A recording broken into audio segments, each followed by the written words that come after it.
What we're going to do is, I don't know exactly what time. It says 12:30, which is probably 9:30. So I'm going to send it to Sasha, and then she's going to look it over. And if anybody's here and wants to help her pick, then we'll pick a family, 4 families, and then we'll submit it. We picked 4 because in case, like, they go quickly, and just so that we make sure to get one. How did you get involved?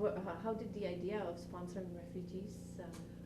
Well, I had been following the Syrian refugee problem for a while, and then I had always wanted to get involved in some sort of volunteer aspect, and I thought about going traveling and doing something, and then I came into the Diversity Center and one day I spoke to you and said, how can we get this started? And that was where it started. And you came back in May too, right? And we kind of looked at things, but then they got really, I think the pressure of the images got really huge in September. Exactly. And it took us a while. We thought we'd wait till September till we could get a group together rather than trying to do something over the summer. And then that's when we put out a word that we were going to start this, and we had a huge response. Yeah, we had a group come together, and we had our first meeting in early September, I think. Yeah. And then from there we put together our community group. We formed a community group of 5, which actually is 7, but it's called. So we actually also learned what we need to do. Yes, yes, because we started out trying to go with our application first as a sponsor, but actually we had to apply for a family first, which we are just in the process. We've applied, but now we're waiting to get our family. And what I found too, that so we started in September, but the rules have kind of changed also along the way as we were learning. So it kind of make it more easier. I think more doors are opening and making the process a little bit more easier. So what's really exciting as we are talking today, mid-January, that it looks like we might get a list of families tomorrow and look at it and actually know who is coming and pick our family and know who's coming. So it sort of sounds like maybe after that it might only take maybe a month or 2 for them to come. And the family will be here. We could have them by spring, or we could have them by the end of February. It's hard to say. So do you think we are ready? I think we're ready. Yeah. So we have a few things like that, but once we know our family, then we can start compiling things that we think they're going to need. And if we know they're coming the end of February, then we need to sell winter clothes. But if they're not coming closer to spring, then look at spring type clothes and that sort of thing. So then basically the group of 5 is responsible for a year, right? Yes. To support the family. To support them both financially and emotionally. And within the community. Yeah. Because the idea is for them to be self-sufficient, get a job, learn English. Yeah. That's a tall task. So all those things, it's definitely not an easy process. No. And it's a big commitment, and I think our group is really enthusiastic, and I think everybody's going to, take different roles and help out too. And the community on the whole seems to be really enthusiastic. So it's actually really neat in Terrace because there's the group of 5. Now there's a few of the churches looking at sponsoring a family, but then there's a whole group, right? A grassroots group of people that came together and they want to help in different ways. Yeah. They want to help with the fundraising and when the family gets here, and so they're not financially responsible in the sense that the group of 5 is, but they're willing to help as much as they can. Yeah, and then also people offering accommodation. Yes, and helping to, employment, if they need employment, and running into people, I run into people and then I mention it to them and then they say what they wanna do, or they refer me to someone else that could help us with something. Good. Yeah. I know, people are stopping me I on the know. street too. That's great. So see what you started. I know, and then with you, yeah, it was a good idea. It was, and sort of like, a few little seeds and then we just watching it grow. Watch it grow. Yeah, it's great. I'm so excited. And I'm excited that we might actually, in the end, get 4 families too, which would be amazing. Yeah, yeah. Them a little more. And too, like when you start talking about it, right from the start, you were talking about, let's have at least 2 families, so they don't feel all alone. Yeah, isolated, because we are in an isolated area and there's not too many Muslims in our community, and trying to find them some place that they would feel that they could make home. And it would be actually nice if they came maybe in March rather than just In like the in dead the of middle winter, yeah. And it's not always that nice looking here in the end of winter, so. Yeah. But then maybe sometimes you come in the winter and then things are only looking up. Yeah, then they look much better. Yeah, so no, that's excellent, and we are this is new phase. There was a few fundraising things and meetings before Christmas, and lots of things happening, and we are starting again February 6th Yes, with a new with fundraiser. the Songs for Peace. Excellent. Which is going to be really good, all the local musicians getting together. And with that, remember we talked earlier about having a sort of competition, we didn't want to call it a competition, Yes. but to write a song for peace or for a refugee. And so that's still in the works, but Yes. we'll have to have an end date on that, when we're going to have the. Maybe we could winners. actually look at announcing it, even with these Songs for Peace, promoting that. And promoting it there, and then, yeah, and then another maybe, coffee house. or maybe even the March 12th. Yeah. As the Circle of Cultures event. That's another benefit at the RMV, that we could maybe have people perform. Again, I'm not a musician or a songwriter, so I don't know if this would allow Be enough I think time. it would probably be enough time, and it might be a good venue, or Or have and then- another event. or have another coffee house where we have it at that. Yeah, yeah. Which would sort of tie in the 2 coffee houses. We could do one like in June or something, or in May, because we have Amber Braid is going to be performing in April as a fundraiser, and so I don't know that we have anything in May, so we can put it. That's a forward. really good idea. I think, what I've now observed, like with the group, there's so many people that come up with ideas, and I was just in the coffee shop, and somebody talked to me about maybe doing pillowcases for every member, every refugee that comes as a welcome.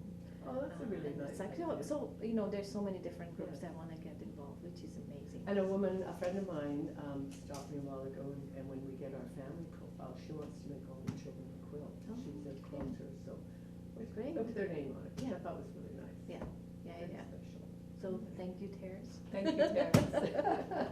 Thank you very much, Sherry. Okay, Sasha. Yeah, That's and great. we'll talk again and see how things are going. Yeah, when we get our family. We'll get our Yay. family. As you're a writer, and you write murder mysteries, and amongst other things. Yes. And you're part of a group of 5 sponsoring refugee family to Terrace, and you have some exciting art fundraising event Yeah, that yeah, combines all those things. yeah. We're gonna put on a murder mystery supper. Murder mystery. Murder mystery supper, people sitting around the table trying to figure out who done it. Oh, Yeah. okay. So, yeah, I write murder mystery Do you suppers. kill someone as well, or? Oh, there has to be a death, yeah. No. Yeah, no. The scenario that people are playing out. In this particular game, I have 3 games. So this particular game is in the, it's around 1935 in Chicago, and it's called Don Angelo's Supper. Okay. So the Don is not a name. He's the Don of the family. Okay. So Angelo, there has been a murder in the family, and by the circumstances of the murder, it's obvious that it was somebody in the family who committed the murder, and it was a member of the family who was killed. So he's invited the immediate family to supper with the intention of finding out who the murderer is. Okay, So, good. So I know that there's sometimes murder mysteries that people go to and stuff, so you wanna put it on as we said, a little bit of a fundraiser, but also Mhm. like a spectator sport. yeah, it's a spectator sport. Normally I would host this in my home and I'd invite participants, but for the sake of fundraising here, we'll do it as a entry by donation. Mhm. So there are 9 people in this scenario. There's the Don Angelo himself, Don Angelo Scalapini, Mhm. and he's the uncle of the deceased. Okay, He's head of the Scalapini crime family. So he's hosting the party. He's gonna listen for clues and he's gonna try and draw people out and find out what people know.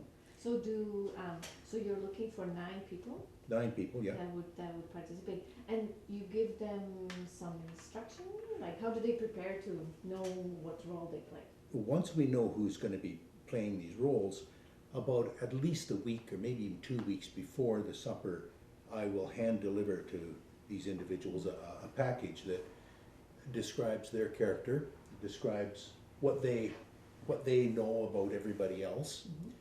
And in that package, there will be information that particular role knows that maybe nobody else knows. Okay. It's not obvious to them when they read their part, but it's in there. Mhm. And so when they come to the supper, it's up to them to draw out other people and find out what they know that nobody else knows.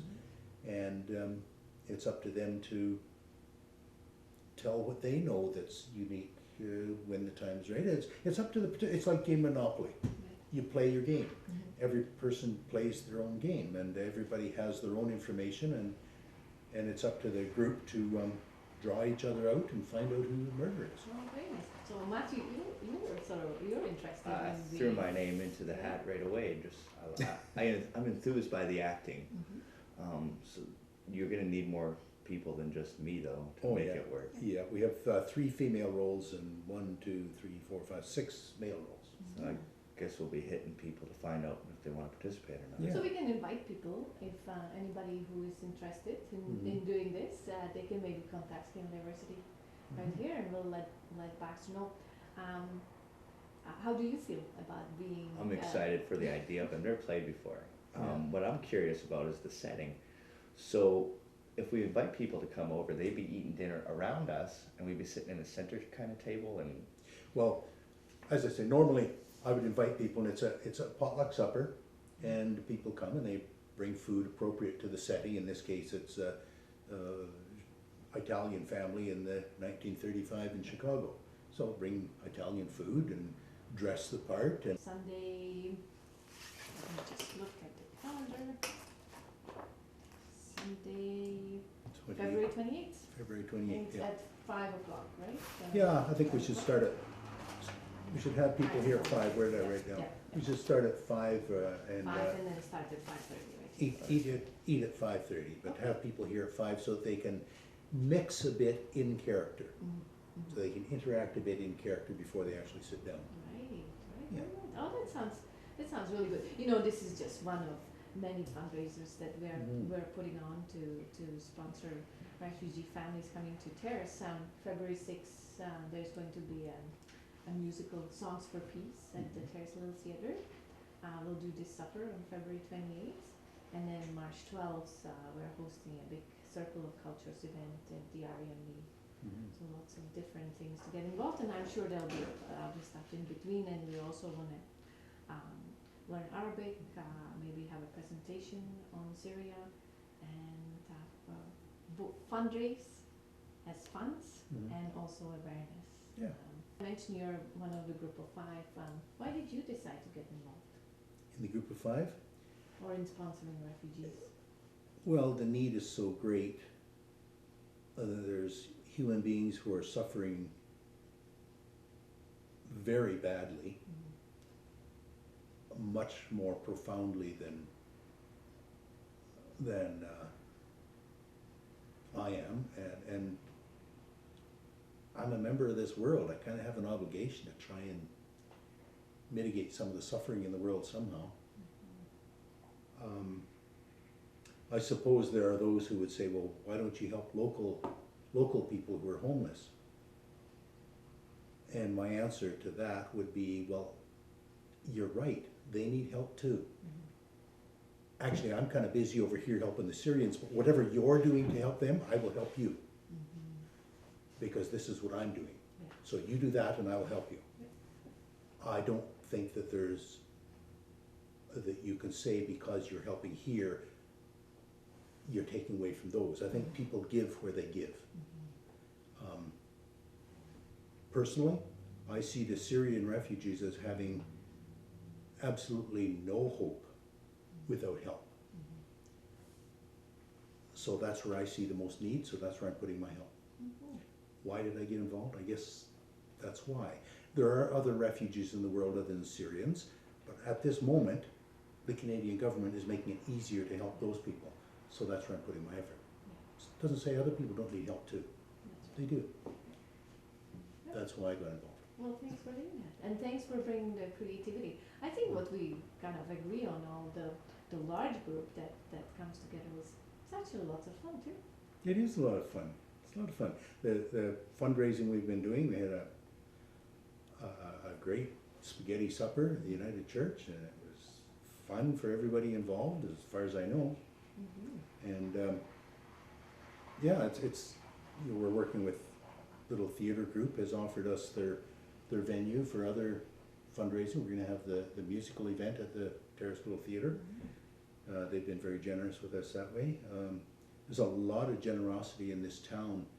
It's amazing to see people arising to help out, and how the community is stepping forward. And as I say, people are generous where they're generous. You know? So, And I definitely would say that kind of the level of generosity has kind of increased, or at least we have seen so many people. as you make people aware of need, people spontaneously arise to help that need. Yeah. I think human beings are good people. Thanks for coming. So Glad to be here. so you're one of the people that's part of the first group of 5 in Terrace, sponsoring Syrian refugee families. How did you? What motivated you? What sort of got you to come and do Well, I kind of hate to say it, but it was the little boy on the beach. That was a game changer for me. Up until then, the refugee crisis had been news stories. They were terrifying. They were sad. They were horrendous. And but I never felt I could do anything about it. And the media pictures of the little boy on the beach. First of all, I wrote Nathan Cullen. I started looking around. I couldn't sit still anymore. I was so profoundly sad that so many people were so lost, and here we are living in health and wealth. So then there were other people, and then I saw a poster. It was really good timing of a meeting that was scheduled here at Ski University, and I didn't have to think twice, and I told some friends about it, and they also came. And most of them became the first group of 5. Yeah, that's really neat. Yeah, there was quite a few people that came sort of very spontaneously around that time. And it was the first couple of meetings were very emotional. What drove us to come? What prompted us to come? And there was some real strong feelings and some real passion, and we connected about that, and it gave us a lot of energy to embark on fundraising, wrestling our way through the application process, making our mistakes together, all of that. Learning together. What was really interesting too, I noticed as we were going through the process, and I joined the fund. Yes. Doors were opening. So at the beginning, you had to know a family, and then the government changed the rules. And really, as we were going along, making it more easier for the groups to sponsor. And I think they were also quite overwhelmed by the response of Canadians, wanting to sponsor. Yes. I think. Yes. Yes, it was perfect timing. At first it seemed really daunting because, like you said, it was the previous government and there was a lot of barriers. And it looked like it might take 10 months, a year, or maybe longer, because you had to know a family, and then different opportunities seemed to come, and everything was happening fast. News or opportunities were changing, and so then we heard about the blended sponsorship, and by the sounds of it, we got our application in on time for it, because we're now quite far into that process, Yeah. which we're really excited about. Yeah, and so yesterday actually there was an opportunity to look at a list of families, um, to select a few and see and hope that they're still available. Yes, and I can't, I know I was an hour late for the meeting, so the people present had already looked over the list, but I got to see the list, and when I heard about the meeting, I was so excited. I just thought, I can't believe this would happen. I could picture us going to the airport and welcoming them, and you know, and the next part in helping with the integration, and it's almost like it's our own. It'll be family of ours. I feel that, you know, invested and attached to people I've yet to meet. Yeah, for sure. Yes. And you know, it is a huge responsibility, Mhm. and also the cost attached is. So you know, it's amazing that you and the other people came together. That really at the first meeting said, yes, I want to be part of it. So I really applaud that. I think that's huge. And so, how do you feel now that it's sort of looking like it's going to be a reality?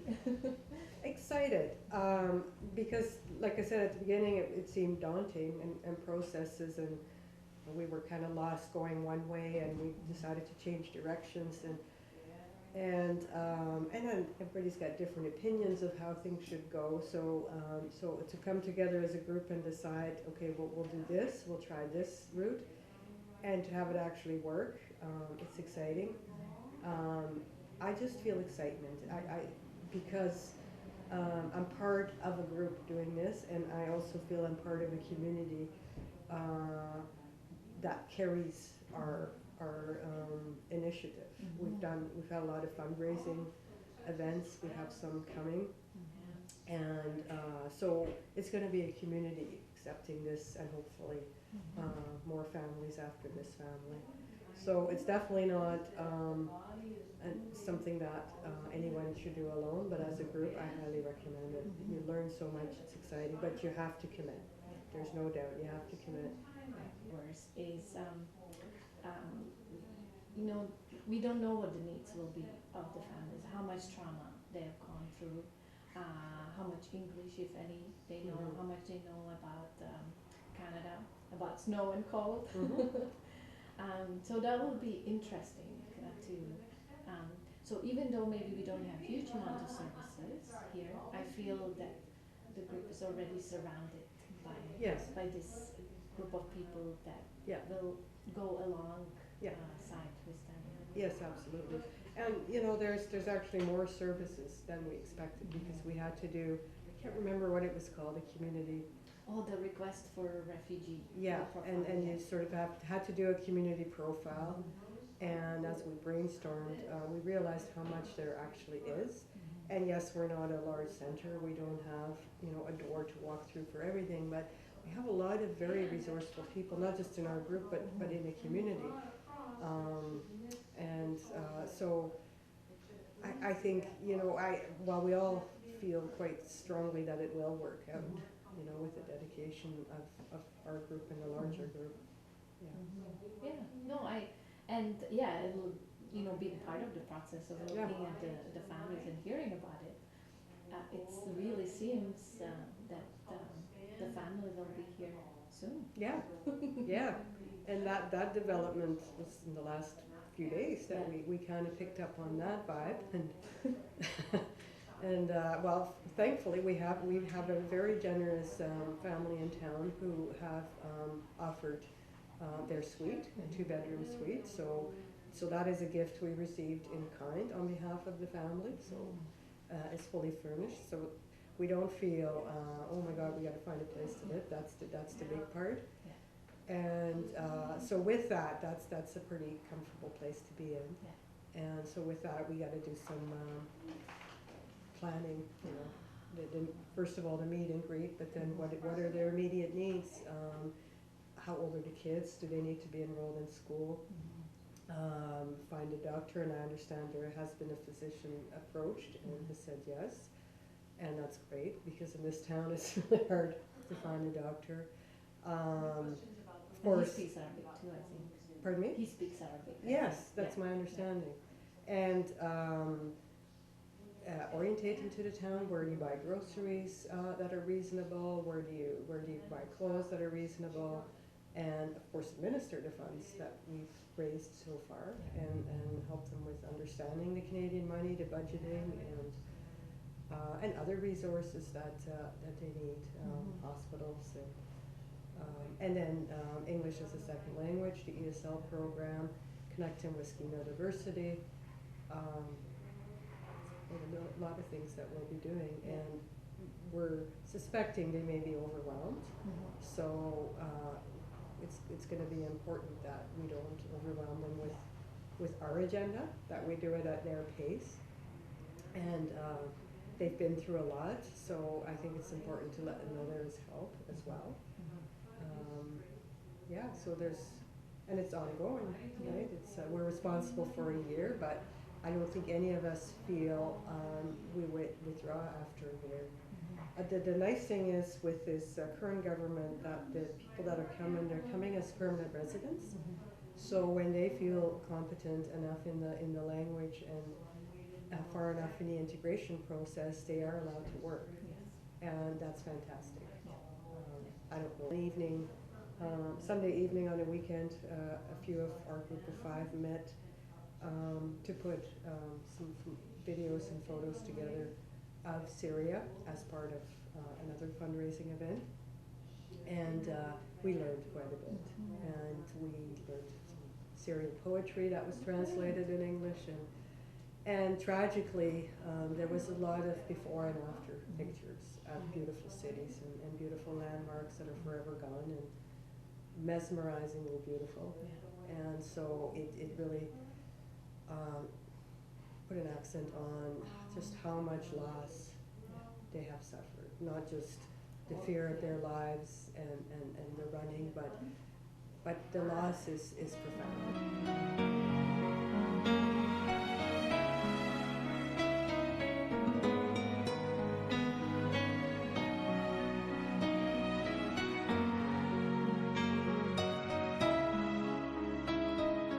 لا ما عاد يرعبني ظلم يهددني لا شيء أخسره لا مهما يطول الدرب فالحق معه الرب لا شك ينصره عزمي غدا كالخيل يمضي ولئن عثرت قدماي ستزيد قواي وسنمضي من دون قيود الحب يسود فالله الودود حتما